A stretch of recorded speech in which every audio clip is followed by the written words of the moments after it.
हाँ बताओ, तो इसमें क्या था कि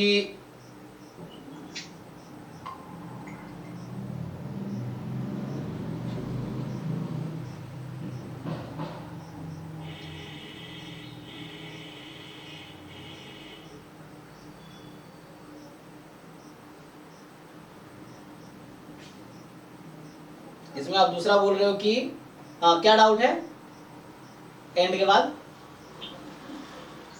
सुप्रीमो ऑफ an का पावर 1 by n निकालने को बोले an का पावर 1 by 2। तुम्हें क्या समझ आया? 1 by 2 बोलेंगे तो 1/1 रूट 2 आंसर आएगा ना, और वैसे नहीं है। वैसे नहीं आएगा, क्यों नहीं आएगा?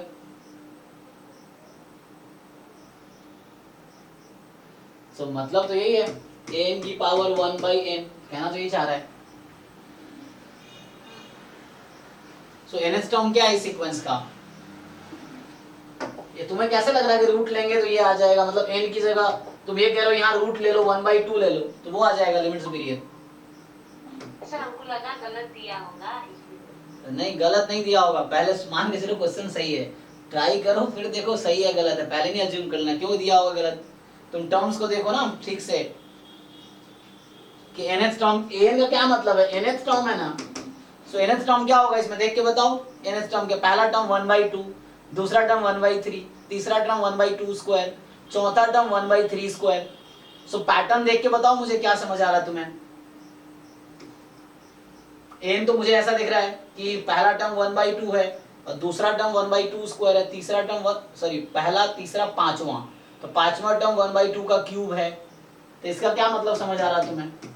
तो मुझे लग रहा है 1/2 की पावर n+1/2 है। चेक करो, 1 रखूंगा तो 1/2, 3 रखूंगा तो 1/2 स्क्वायर। ये है कब है, जब n हमारा ऑड है, और ये है 1/3 इसकी पावर। अब बताओ दूसरा टर्म तुम्हारा 1/3 है, फोर्थ टर्म 1/3 स्क्वायर है, n/2।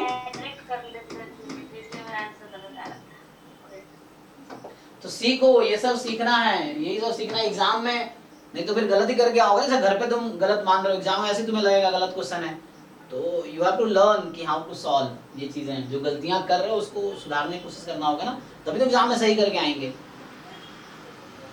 तो ये हो गया। अब बताओ an की पावर 1/n ले लूंगा तो क्या हो जाएगा, देख लो यहाँ से, अब फिर लिमिट लगा दो। n की पावर 1/n लो इसका, तो 1/2 की पावर n+1/2n हो जाएगा, और यहाँ 1/3 की पावर 1/2 हो जाएगा। कब, यहाँ जब n ऑड है और यहाँ जब n इवन है। हो गया। अब बताओ यहाँ से क्या होने वाला है। अब लिमिट सुपीरियर लिमिट इन्फिनिटी क्या होगा, what is the limit superior? तो पहले तो लिमिट लगा दो, n टेंड्स टू इन्फिनिटी लगाओ, क्या होगा?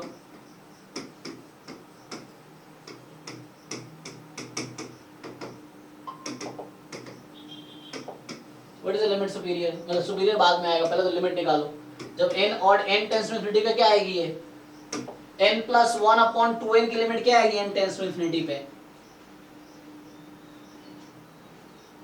1/√2 मतलब 1/2 इसकी पावर 1/2 आएगी, तो मतलब 1/√2 आ जाएगा। और n टेंड्स टू इन्फिनिटी पे इसको कोई फर्क नहीं पड़ रहा, 1/√3 है। तो ये जब n ऑड है, ये जब n इवन है, सो देयर आर टू सब सीक्वेंसेस। अब इनमें से कौन सा लार्जर है? 1/2। हाँ, this is limit superior, this is limit inferior. सीखो ये सब।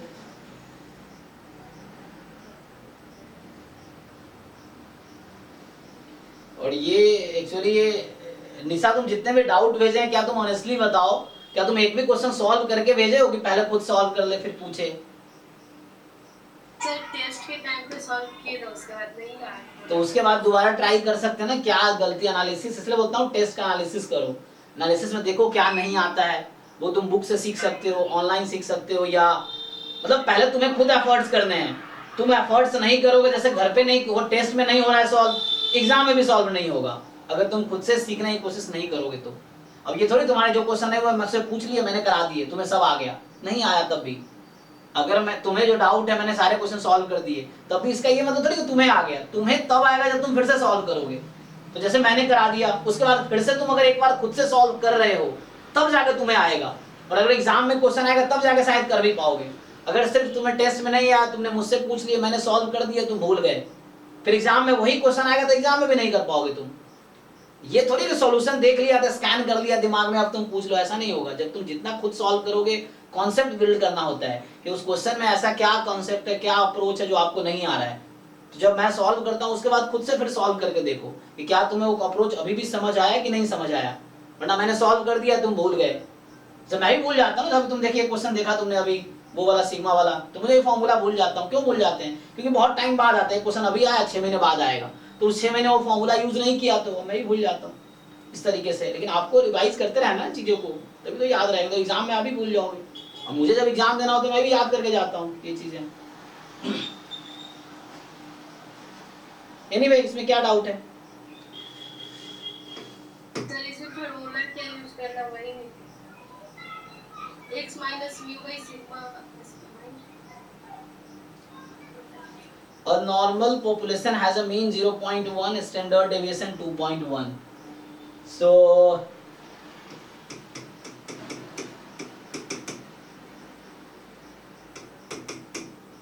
अब पूछ रहा है कि what is the probability that the mean of the sample of size 900, what is the probability that mean of sample mean of size 900 will be negative। तो इसको तो मैं वर्ड में लिखा हूँ, इसको तुम्हें कन्वर्ट करना है कि अब x1 x2 xn है, ठीक। अब कहना चाह रहा है कि एक मीन x बार की मुझे लग रहा है वैल्यू दे रखा है, क्या बताना चाह रहा है? What is the probability that the mean of a sample of size 900 sample size है और उसकी जो मीन है वो नेगेटिव होगी। तो मतलब मुझे ऐसा लग रहा है ये पूछना चाह रहा है कि x बार इज नेगेटिव, यही पूछना चाह रहा है ना। एक सैंपल है,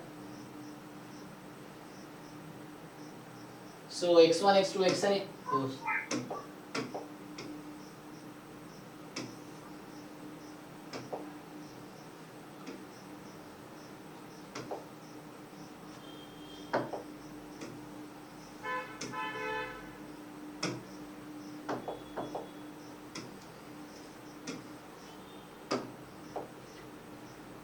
बताओ इसमें क्या करोगे? अब यही तो क्वेश्चन है, ठीक। तो यही वाला ना कि x1 x2 xn तुम्हारा ये है, n की वैल्यू n बता दिया इसने 900 है, n की वैल्यू 900 है और वो नेगेटिव होगा, इसकी क्या प्रोबेबिलिटी है? तो क्या करोगे इसके लिए? x bar minus x bar का मीन कितना होता है? ये 0.1 ही होगा, upon sigma upon root n। ये सिग्मा स्क्वायर है ना, अच्छा स्टैंडर्ड डेविएशन है, तो ये स्क्वायर है क्योंकि यहाँ मीन था 0.1, सिग्मा है 2.1, so sigma upon root n होता है ना, x bar minus mu sigma upon root n। तो ये हो जाएगा 0 माइनस म्यू की वैल्यू कितनी है? 0.1, सिग्मा है 2.1 अपॉन रूट अंडर 9। हाँ ठीक है, ट्राई करते हैं, देखो। तो ये आ गया z less than minus 0.1 into 30 upon 2.1। तो ये कितना होगा? तो यहां से आ जाएगा प्रोबेबिलिटी z लेस देन, इसको सिंप्लीफाई कर दो अब। तो यहाँ हो गया कितना हो जाएगा? 30 इंटू 0.1 माइनस 3 अपॉन 2.1, इसको सिंप्लीफाई करोगे तो 30 अपॉन 21, सिंप्लीफाई करो इसको, इस डेसिमल से ये डेसिमल हटा दो, सो 30 अपॉन 21 1.428। अच्छा, तो ये कितना आता है? माइनस 1.428। 1.428, ओके। अब यही डेटा तो हमें यहाँ दे रखा है 43 अप्रॉक्स, वही यूज करना है अप्रॉक्स, सो वो दे रखा है हमें। अब यहाँ तुम खुद सोचो कि तुम्हारे पास नॉर्मल है और यहाँ एक नंबर है माइनस 1.428 अप्रॉक्स 43, जो कि क्वेश्चन में यूज करना बोल रहा है सर यहाँ पे x बार का वैल्यू 0 की, अब वो क्वेश्चन में लिखा है ना, क्वेश्चन पढ़ो ना, इंग्लिश तो आती होगी आपको। एक्स बार की वैल्यू 0 कहाँ लिया हमने? क्वेश्चन में क्या लिखा है? क्वेश्चन पढ़ो एक बार ठीक से, क्वेश्चन पढ़ो एक बार, बोल के पढ़ो जरा, सब लोग सुने, बताओ क्या है। एक normal population has a mean 0.1 and a standard deviation 0.1. What is the probability at the mean of sample size 900? आगे, अरे 900 के बाद भी कुछ वर्ड है ना, सुनाई दिया किसी को? मुझे सुनाई नहीं दिया क्या बोल रही है। सर नेटवर्क प्रॉब्लम बोलते हैं सर फिर से। 900 के बाद क्या लिखा है? B to B negative. हाँ, तो नेगेटिव होने का क्या मतलब है? नेगेटिव का क्या मतलब होता है? हाँ तो नेगेटिव सर मतलब मीन को नेगेटिव लेना है। हाँ, सैंपल मीन को। सैंपल मीन क्या होता है? x बार। हाँ, नेगेटिव का मतलब क्या होता है? जीरो से छोटा। तो ये क्या लिखा हुआ है? x बार लेस देन 0। सही लिखा है ना? हाँ। हाँ, तो क्यों तुम्हें मन डाउट है जीरो कहाँ से आया? अब एग्जाम में मैं थोड़ी समझाने आऊंगा, तुम्हारा अपना ही दिमाग काम आएगा, उसमें थोड़ा इंग्लिश फिट करो, थोड़ा स्टैटिस्टिक्स फिट करो, थोड़ा मैथ फिट करो दिमाग में। और ये फिट कब होगा? जब तुम कोशिश करोगे सीखने का जो नहीं आता है। बहुत सारी चीजें तुम्हें ऑलरेडी आती है, लेकिन उस पर फोकस करो जो नहीं आती, वो सीखना है ना। कैसे सीखोगे? देखो मैंने क्या किया है, इसमें कुछ खास तो था नहीं, यही था कि सैंपल साइज ये है, हो गया। अब देखो ये कैसे निकालोगे? अब यहाँ चैलेंज तुम्हारे पास ये है, तुम्हें दे रखा है कि प्रोबेबिलिटी 0 से लेके 1.43 तक 0.4236 है। ये प्रोबेबिलिटी जो है इसकी वैल्यू दे रखी है इन्होंने 0.4236। अब नॉर्मल डिस्ट्रीब्यूशन की, स्टैंडर्ड नॉर्मल की प्रॉपर्टी तुम थोड़ा यूज करो, तो ये भी ये प्रोबेबिलिटी भी इतना ही होगी 0.4236, 0 से इतना जितना यही है। अब तुम्हें क्या चाहिए? तुम्हें चाहिए लेस देन दिस, तो तुम्हें ये वाली प्रोबेबिलिटी चाहिए, बताओ ये कितनी आएगी? तो जितनी ये होगी उतनी ये होगी। तो पहले 1 में से इसको घटा सकते हो दोनों को ऐड करके, या हाफ में से इसको घटा दो, हाफ है ना, तो यहाँ से यहाँ तक हाफ प्रोबेबिलिटी है, तो हाफ में से इसकी प्रोबेबिलिटी घटा दो, तो ये इसका आंसर आ जाएगा 1/2 माइनस 0.4236। तो ये सब क्वेश्चन सॉल्व करके ही समझ आएगा। खुद से पूछोगे कि मुझे ये चाहिए और क्वेश्चन में ये दिया है, तो कैसे निकालेंगे? थोड़े से एक्सपेरिमेंट करो, गलतियां करो, फिर सीखोगे। ये है। अब ऐसे नहीं तुम एक बार सॉल्यूशन लिखोगे एकदम करेक्ट ही आएगा, गलतियां करोगे, गलतियां करके सीखोगे, और वो गलतियां हेल्प करेगा एग्जाम में गलती ना हो उसी में। सिंप्लीफाई करो इसको, हो गया।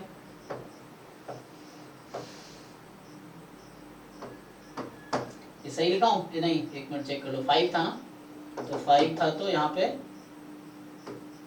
ये आ जाएगा, चेक करो। 9 में से 2 गया तो यहाँ 7 होगा ना।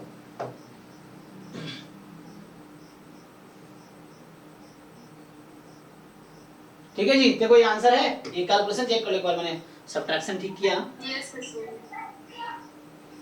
इसमें ऐसा क्या है जो आपको नहीं आ रहा है? देखिए, वही सीखना है। बताओ भाई, किनका क्वेश्चन रह गया? हो गया डन सब?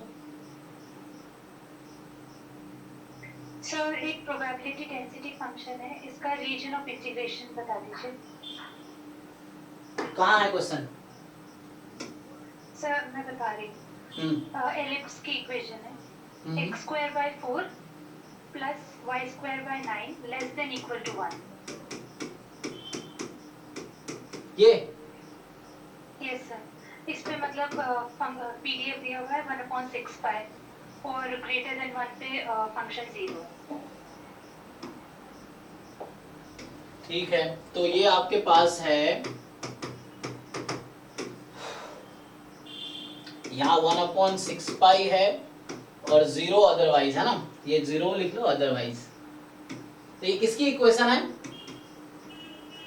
एलिप्स। हाँ, सो ये एलिप्स की इक्वेशन है। आप इसमें क्या करेंगे? जस्ट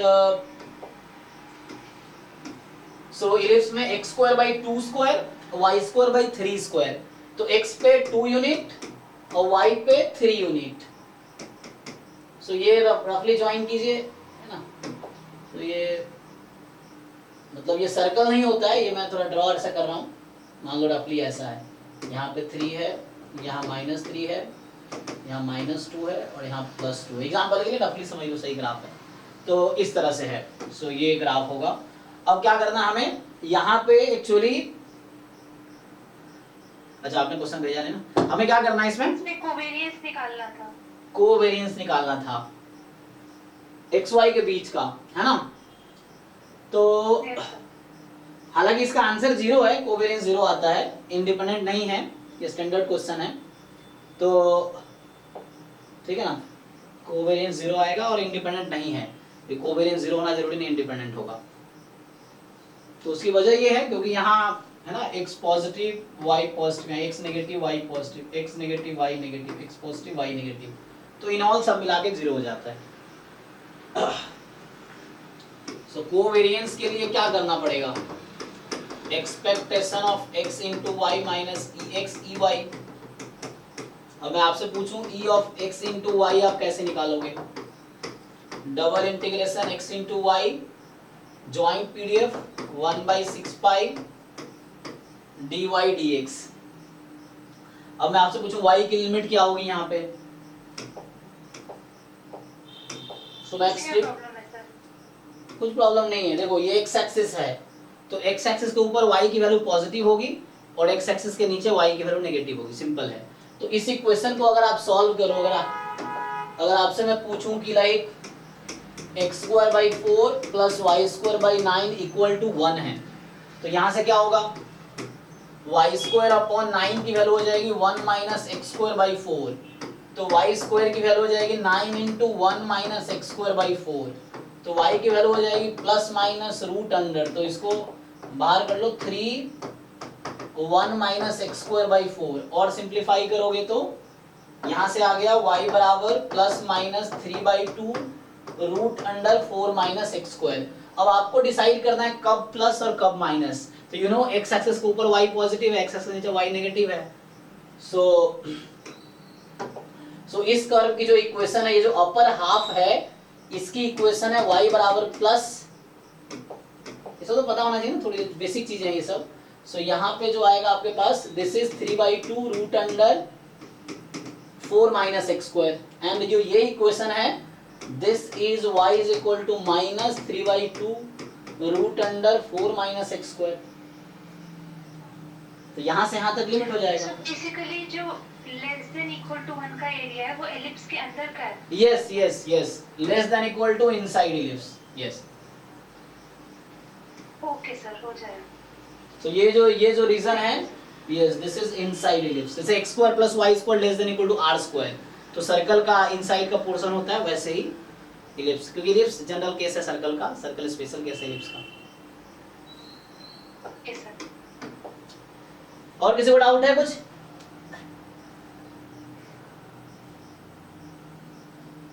खत्म? एक और भेजिएगा। आपसे बस यही रिक्वेस्ट है, जैसे आप पहले सॉल्व करो, क्योंकि ऐसा नहीं आज लास्ट क्लास है कि आज ही सारे डाउट पूछने हैं। या जिन लोगों ने पहले सॉल्व किया वो अब डाउट, जैसे पूरे दिन में जो पढ़ते हो जो भी डाउट्स है एक जगह लिख लो और पूछो, ये होता है। कुछ बच्चे हैं व्हाट्सएप पे इमीडिएटली भेजते हैं कि सर अभी सॉल्यूशन भेजो। अब मेरी थोड़ी मजबूरी कि मैं उस टाइम का सॉल्यूशन, अगर इतने मेरे पास टेक्स्ट आते हैं, कॉल आते हैं दिन भर, अगर मैं सबको रिस्पॉन्ड करूंगा तो मेरे पास टाइम ही नहीं बचेगा, ये है। तो मेरी मजबूरी कि मैं सबको व्हाट्सएप पे सॉल्यूशन नहीं भेज सकता, है ना, ये चीज़ है। अब 500-600 बच्चे टोटल मिला के हैं, अब सबका अगर सॉल्यूशन ऐसे भेजेंगे तो टाइम कहाँ मिलेगा मुझे, ये दिक्कत है। और फिर डाउट क्लास में वही बच्चे आता नहीं है, उसको बोलता हूँ डाउट क्लास में आओ, तो मुश्किल से गिने चुने 10-20 बच्चे डाउट क्लास में आते हैं।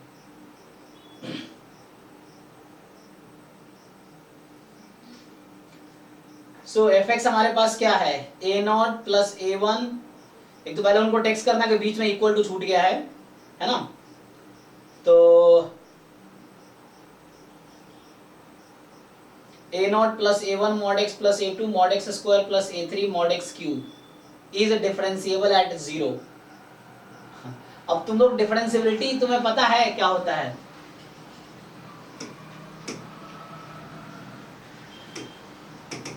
डिफरेंशिएबिलिटी क्लास 12th में एनसीईआरटी में चैप्टर 5 है, जाके वहां पढ़ो, अगर वो ठीक से समझ आएगा तो ये भी हो जाएगा, इसमें कुछ खास थोड़ी है। देखो मैं एक क्वेश्चन काउंटर क्वेश्चन पूछता हूं इससे related, which of the following function is differentiable eight x बराबर 0। जैसे कि इस ऑप्शन में आप देख रहे हो a0 का कोएफिशिएंट 1 है, fx बराबर है, a1 का कोएफिशिएंट mod x है, a2 का कोएफिशिएंट mod x स्क्वायर है और a3 का कोएफिशिएंट mod x क्यूब है। तो आप लोगों से मेरा क्वेश्चन ये है, इन चार फंक्शन में से कौन कौन सा फंक्शन है more than one option correct हो सकता है। So which are the options, which are the functions which is or which are differentiable at x is equal to 0? C और D। C और D डिफरेंशिएबल है, A नहीं है। A क्या है? हाँ yes sir what is it? Constant function है ना। सो ये और ये डिफरेंशिएबल है। अब क्वेश्चन बोला है डिफरेंशिएबल है 0 पे, तो बताओ अगर mod x तो डिफरेंशिएबल है नहीं, अब तुम्हारे क्वेश्चन पे आ जाओ, तो तुम इतना दिमाग काहे नहीं यूज करते? जितना दिमाग यहाँ लगाया उतना ही दिमाग वहां भी चाहिए बस। a0 plus a1 time mod x plus a2 time mod x square plus a3 time mod x cube. अब सोचो ये फंक्शन डिफरेंशिएबल नहीं है। अच्छा पहले मैं पूछ लूं तुमसे, ये जो fx है ये डिफरेंशिएबल है कि नहीं है 0 पे?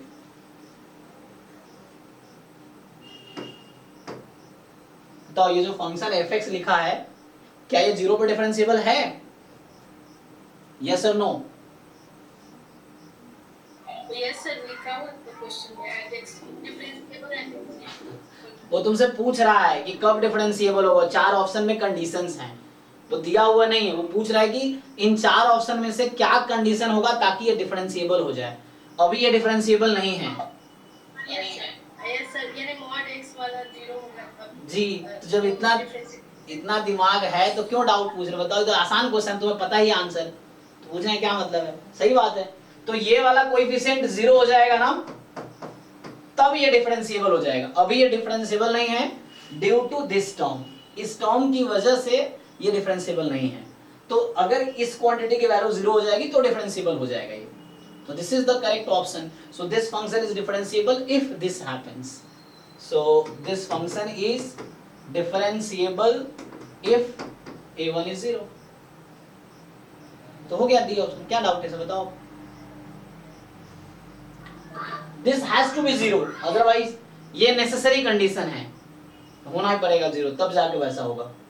तो सफिशिएंट है। मुझे क्वेश्चन ही नहीं समझ में आया था। देखो ये ठीक है, अभी मैं समझा पा रहा हूँ, लेकिन मेरा कंसर्न अक्सर बच्चों से ही रहता है कि जिनको क्वेश्चन समझ नहीं आता, डेफिनेशन नहीं पता है, तो एग्जाम में किससे पूछोगे तुम? एग्जामिनर से पूछोगे या बगल वाले से पूछोगे? तो इतनी अंडरस्टैंडिंग अब तक हो जाना चाहिए कि मुझे क्वेश्चन समझ आए कि क्या पूछ रहा है, क्या गिवन है, इतनी तो समझ आनी चाहिए। नहीं समझ तो 4 बार पढ़ लो, एटलीस्ट इतना क्लियर होना चाहिए क्या क्या गिवन है, क्या पूछ रहा है।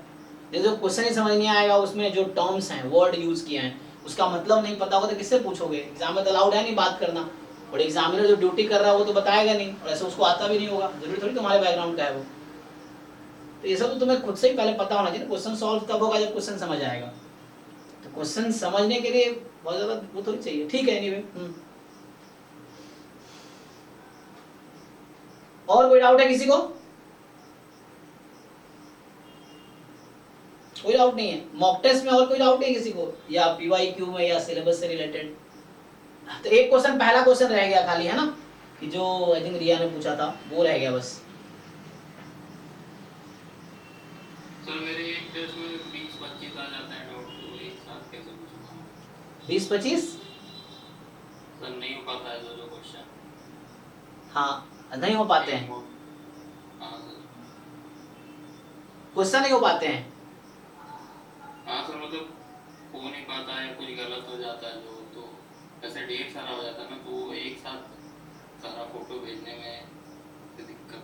क्यों दिक्कत है? नहीं दिक्कत, आप पूछो एक साथ 20 क्वेश्चन, क्या दिक्कत है?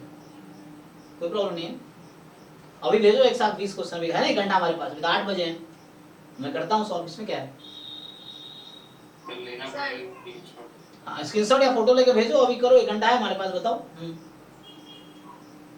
सर हमने जो एक क्वेश्चन भेजा है उसमें से डाउट ये था कि आंसर तो आ रहा है सर, प्लस माइनस दोनों में आ रहा है, लेकिन कौन सा चूज करें ऐसे तो अभी तो उसके लिए आपको देखना पड़ेगा टर्म्स कैसे हो सकते हैं। तो पहला टर्म √7 है, दूसरा टर्म क्या है, तो एक नेगेटिव है एक पॉजिटिव, आपको खुद ही दिमाग लगाना है, एक प्लस वाला एक माइनस वाला आ रहा है। तो जो माइनस वाला आ रहा है वो नेगेटिव नंबर है, और नेगेटिव नंबर कभी लिमिट नहीं आ सकती इस सीक्वेंस की, क्योंकि इसके सारे टर्म पॉजिटिव है, तो लिमिट भी पॉजिटिव ही होगी। समझ आया कि नहीं? तो बी ऑप्शन जो नेगेटिव लिमिट है, इसलिए वो आंसर नहीं हो सकता।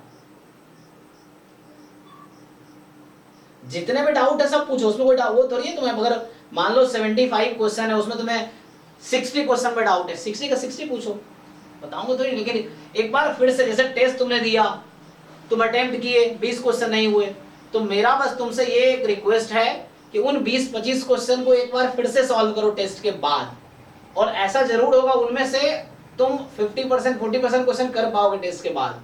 ये थोड़े से बुक खोल लो, कहीं डाउट लगे कॉन्सेप्ट में, या डेफिनेशन याद नहीं, बुक खोल लो, ऑनलाइन सर्च कर सकते हो, इस तरह से तो सॉल्व करके आओ, ट्राई करके आओ। एटलीस्ट तुम्हें ये पता हो कि इस क्वेश्चन में जब मैं बताऊं तो तुम्हें ये क्लैरिटी आ जाए, ऐसा क्या था जो तुम्हें नहीं पता था, देन उससे ज्यादा समझ आएगा। सो एक बार टेस्ट दो, उसको दोबारा सॉल्व करके आओ, देन यू आस्क डाउट्स। ये चीज जिनके अभी डाउट्स है भेजो, एक बार सॉल्व करते हैं, उसमें क्या है। सर मैं कलेक्ट करके 10 से 11 वाले में भेजता हूँ। आज 10 से 11 नहीं है, क्योंकि आज 6 to 9 और 9 to 11 है, जो 8 to 10 बैच था वो 9 to 11 में है आज। ठीक है सर, तो कल भेजता हूँ। नहीं, अभी आप आधा घंटा टाइम लो, कोई मुझे आप टेक्स्ट कर देना, मतलब 10 मिनट लो, कलेक्ट करो। अभी ये 6 to 9 बैच था डाउट क्लास का, अभी तो 8 बजे ना, 1 घंटा है ना हमारे पास। आप 10 मिनट टाइम लो, क्वेश्चन कलेक्ट करो, देन ज्वाइन करो, मुझे टेक्स्ट करो, मैं ज्वाइन करता हूँ, मैं तो यहीं पे हूँ हालांकि। तो ये 9 to 11 मेरी क्लास है दूसरी बैच की, अभी जो 8 to 10 था अभी 9 to 11 कर दिया हमने आज।